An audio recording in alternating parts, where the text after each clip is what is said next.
If I had to come home after work to someone saying mommy after a rough day at work, I don't know how I would do it.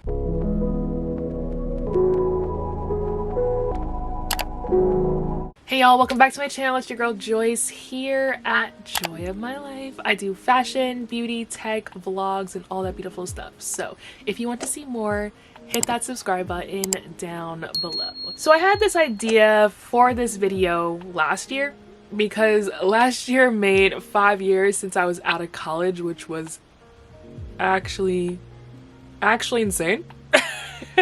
But I didn't film the video. I don't even know why, but I just never filmed the video. So now we're here and it's 6 years since I graduated college. So I feel like I have a good sense of some tips, you know. I've been out of college for a bit. It makes me feel old, I'm not gonna lie, but I did want to make this video because it is graduation season. So happy graduation to all of you that are gonna be graduating college within this month, this year, you know. Even if it's not May, maybe you're doing in summer, like, congratulations. Yeah, I figured better late than never, you know, and decided to just film it anyway. And hopefully you guys get something out of this video. I've just basically wrote down all this stuff on my Mac here to get through stuff that I've learned post-grad, and I figured I would share with y'all. So let's get right into this video. I think the first one that I want to touch on is no one knows what they're doing. And everyone is literally figuring out as they go. Obviously, you might get better at something as you do it, but in the end, people are really just figuring it out as they adult, as they go on in their lives. So do not feel like you have to know everything as soon as you leave college. That is definitely not the case. Even when I first started my job, I did not need to know everything. I learned a lot on the job. So don't feel like you are behind or anything, because truly you are in the right space, the right place. And I guess to go along with that, this is probably the first time in your life where you really don't, or I guess there's not one set path that you have to take. You know, you go through school all your life and you know you're gonna go to the next grade, or you know you're gonna go from middle school to high school and then high school to college, or maybe you went, you know, you didn't do anything after high school. But it's once college is like over, like once undergrad is over, you know, it's not a definite thing that you're gonna go straight to grad school. You could go to grad school, you can start a job, you can start a business, start a family, you know, there's lots of possibilities after it. So it's not there's nothing set in stone, you know. I feel like a lot of people feel like they have to have their life together right after college, and you know, it might seem like you might have your life together if you have a job, but honestly, it's really not the end all be all. Like, you can still be able to figure it out even past that job if you don't like that first job, because it's okay to not like your first job. I think it's honestly part of the journey, you know, as a young adult, like especially right after college, you're kind of growing into your own self. But definitely don't feel like you're behind or not ready for it, because like I said, everyone is literally figuring it out as they go, because I still don't have it fully figured out. Even with 6 years, well, yeah, 6 years under my belt. It's crazy to keep saying that. It's crazy. I guess to build on top of that, I want to say that I know a lot of us, I feel like, set expectations for ourselves in the sense of timelines where we want to do a certain thing by a certain age. And honestly, I feel like it's okay to have those timelines change, or maybe you don't accomplish certain things by a certain age or a certain timeline where you set for yourself. Because a lot of times it probably worked out for the best that you didn't do it by that point, or it wasn't meant for you to do it at that point. I know for a fact that, I mean, I never had this want for myself to be a parent by 25, but if I did, I could not imagine myself having a kid by 25. To me, that's actually insane to think about, because if I had to come home after work to someone saying mommy after a rough day at work, I don't know how I would do it. I literally do not know how I would do it. I think that's crazy. I just can't even fathom that right now. Like, no, immediately no. But that's not to say that that's not the best thing for someone else. So I guess to kind of conclude all of that, it's easier said than done, but don't compare yourself to others that you see. Everyone is in their own lane. Everyone is on their own path, their own timeline. So don't feel like when you're seeing people post all this stuff on social media about, okay, they're getting married, they're getting engaged, they're having kids, this one just bought a house, this one just bought a car. A lot of times people are not posting their struggles. So you can't take everything for face value, but you are in your own lane, you're making your own way. Don't compare yourself. You are in your right position and you're gonna keep doing well. But yeah, I know it's easier said than done, but I'm just saying, comparisons, what is it called? Comparison is the thief of joy. It really is. I guess the next subject I want to talk about is friendships. I guess networking. Yeah, let's just put this all in the same category. I feel like college is similar to high school in the regard that you're not gonna always stay friends with everyone that you were friends with in college. Especially, those friends you had freshman year, sophomore year. I feel like I was close with the same people junior and senior year, but I feel like freshman and sophomore year I had lots of different friends that I was around, and then I really didn't stay close to them throughout my college experience. And I feel like that's just because it was based on proximity, and I feel like a lot of friendships in college are based on proximity. I feel like even also in high school, I feel like a lot of times you're friends with certain people because you see them every single day. And I feel like with college, it was a lot of people I was friends with in those first 2 years were people who lived on the same floor as me, who lived in the same building as me. And then after we didn't live in the same, place anymore, I didn't really see them as much, So you're not always going to be friends with the same people that you were with in college, that you're not going to always stay in contact with them post-college. I feel like it's very great to still keep in contact and also maintain friendships post-college. I'm lucky to say that I have a good core friend group that I've stayed in contact with post-college because we make the effort to stay friends. And I think that's one of the main things about friendships with people that you went to college with, because college pass, once you graduate, a lot of people move away or they're doing different things, so you're not going to be able to call them up and be like, I'm coming to your apartment right now, I'm coming to your dorm room right now. It's not the same. And it's sad to say that because I feel like college was the one time in my life where it was so easy to make plans to hang out with friends. It was so quick too because you literally weren't that far away from each other, honestly, ever.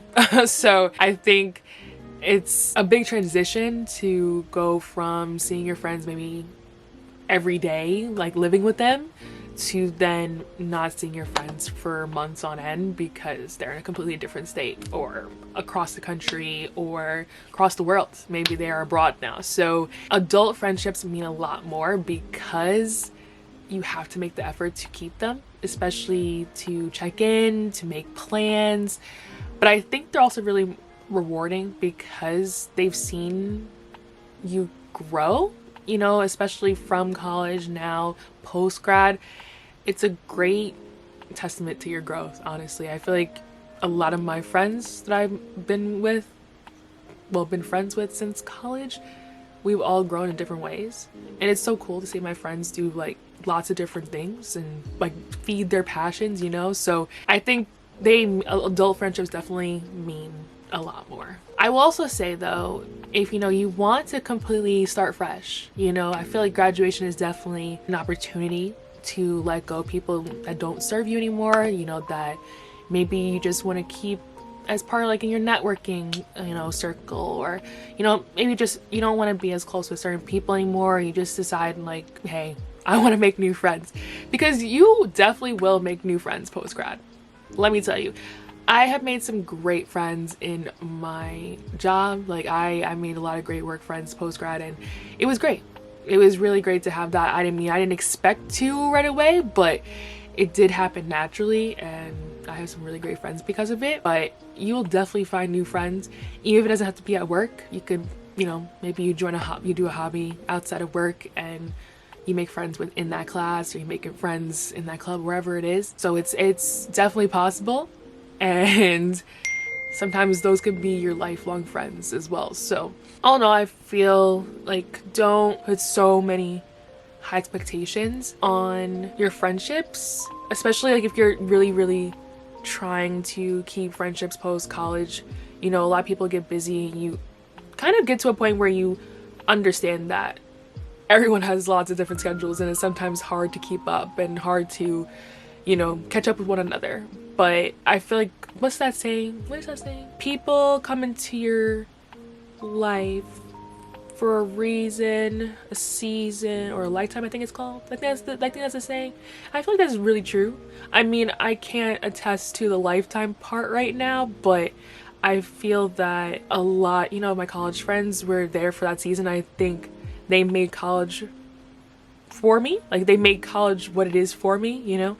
So I really enjoyed them for the time that it was. So I don't want you to feel like you have to stay friends, you have to do all that. Like, it's not necessary, because you definitely will make friends post, and you might make some really great ones post as well. To go with the networking piece, I would say to never stop networking and don't underestimate your network. A lot of times your network is people that you might be friends with, or, you know, it's not always has to be in a professional setting. Let me say that. That's probably the best way I could say it. You can network with lots of different people. You can have all these people, your friends of friends, that you can utilize when you are, you know, in a professional setting, but also maybe you're looking for a job, maybe you're looking for an opportunity, and you have to use your network. And I feel like it's sometimes people just limit it to people they've, you know, met at career fairs or people that were in their classes or stuff like that. And I feel like you have to realize that there's people all over that you might be able to connect with. It could be people at your church, it could be people at your job, it can be your sorority, it could be, you know, you're a mentor for a club from your college, or you were in an organization that you're not an alumni of. It's great to always tap into those communities and stay involved, so you're able to, you know, meet new people, network with more people. But that's why I said I don't want you to also underestimate, because there's a lot of people around you in your day-to-day that also are part of your network, and then you could utilize who they know if you ever needed it. So yeah, your network is definitely bigger than you realize. I think the next part is a little bit more about, I guess, being uncomfortable, but it leading towards growth. For example, I know a lot of these transitions, there's gonna be a lot of different transitions in your first year post-grad, especially, you know, especially if you're starting a new job or you're going to grad school. Grad school is obviously different than undergrad, because you're more likely spending more time in a specialized area. But I think, like, at a first job, there's always a lot of things that you're gonna be thrown into right away, I feel like. And a lot of times, you know, your routines are going to be way different. You're going to have to make new routines based on your new situations. You might be renting a new apartment, or you might be moving in with someone, or you might be moving back home, which any of those options is fine, literally. I mean, if you're home, you're stacking some money, okay? If you move back home, you were stacking bread, okay? But any of those transitions is going to be somewhat difficult, especially if you were living on campus and now you're moving in with someone else, or you're moving back home from living on your own, or now you were in a sorority house or something, you were living with roommates, and now you're moving out on your own by yourself in an apartment. Those are all going to be transitions that are going to be uncomfortable to you. But a lot of times when you are uncomfortable, that is when you experience the most growth, because you really have to learn about yourself. You really have to learn about things to do better in that situation. So it forces you to grow. I think the best way to go about it is to embrace the discomfort in those times. Obviously, it's not going to be peachy keen all the time when you're going through those transitions, but I think enjoying the process, enjoying the journey is going to make it better and more palatable, and what's the word? I guess easier to manage and easier to adapt to. Transitions are always going to be some type of rough, even in any situation where you're making a change, and it's always going to cause some type of growth, or, and I'm gonna say, I guess, yeah, like learning, even mostly about yourself. I feel like, I mean, personally, I learned a lot when I was uncomfortable at work, especially during like the early pandemic, I believe it was. I was thrown into a completely new area at work, had no idea what I was doing, and I didn't really get, I mean, I did get some training, but I definitely had to really do it to really learn it. And it was definitely very uncomfortable at first because I really wanted to perform well. I really wanted to show, you know, my teammates, my boss, that I was doing really well with it and getting like catching on quickly.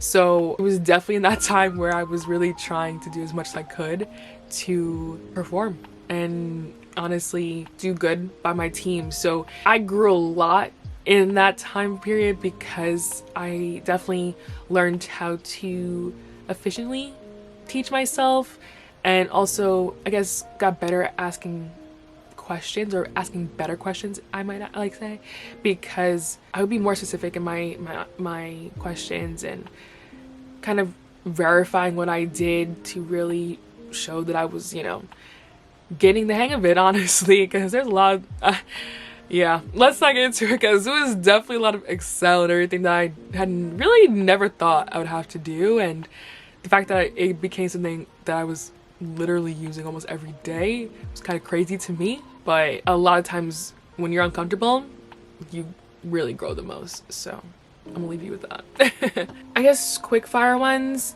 definitely learn about finances, learn about personal finances, learn how to budget, learn about saving, high yield savings accounts, learn how to maximize your credit cards, maximize your credit card rewards.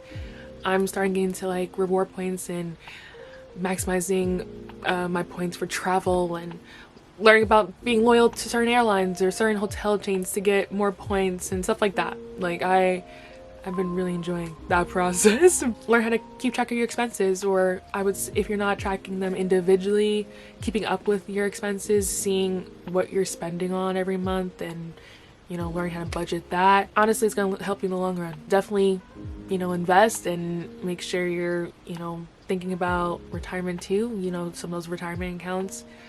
Obviously, I'm not a professional, so definitely seek the advice of a professional, but I could only mention things that I have been into or taken advantage of post-grad. Another quick fire tip is that being a morning person definitely helps, especially if you're gonna be working a 9 to 5. I obviously am still kind of working on this. Definitely not a morning person, but I've gotten better at it, and I feel like my body now naturally wakes up early, even when it's the weekend and I could be sleeping in. But this definitely will be a transition for you if you were like me in college and not having all morning classes. I know in college I was more of the late morning, afternoon to like midday classes. That was the ones that I liked personally. If you're like me, that's gonna be definitely a switch for you. I guess to end it off, I would say don't feel like a disappointment or a failure if, you know, your post-grad, let's just say your first year of post-grad, doesn't go to plan. Like I said, everyone's figuring it out, and you are definitely not alone, because a lot of people, you know, have a few struggles and maybe have some, you know, go through post-grad depression and, you know, are dealing with maybe not finding a job or not getting into a school that they wanted to, you know. So there's a lot of things that come right after college, and like I said, you're gonna get through it, you're gonna be fine, you're gonna get an opportunity, and you're gonna thrive. You're gonna thrive. And I wish you literally all the best. So yeah, happy graduation to all of y'all. What is it? Class of 2024. Crazy. Literally 6 years is crazy to me. But yeah, I hope you guys enjoyed this video. I hope you guys have got something out of it. Let me know down below if you have some more tips for the class of 2024. Let's talk about it in the comments, because we could definitely talk about it. Post-grad tips, all of that stuff. I can get more insight if possible. But I hope you guys enjoyed the video. Definitely leave a like and subscribe to the channel if you haven't already. But I hope to see you guys in the next video. Bye, y'all.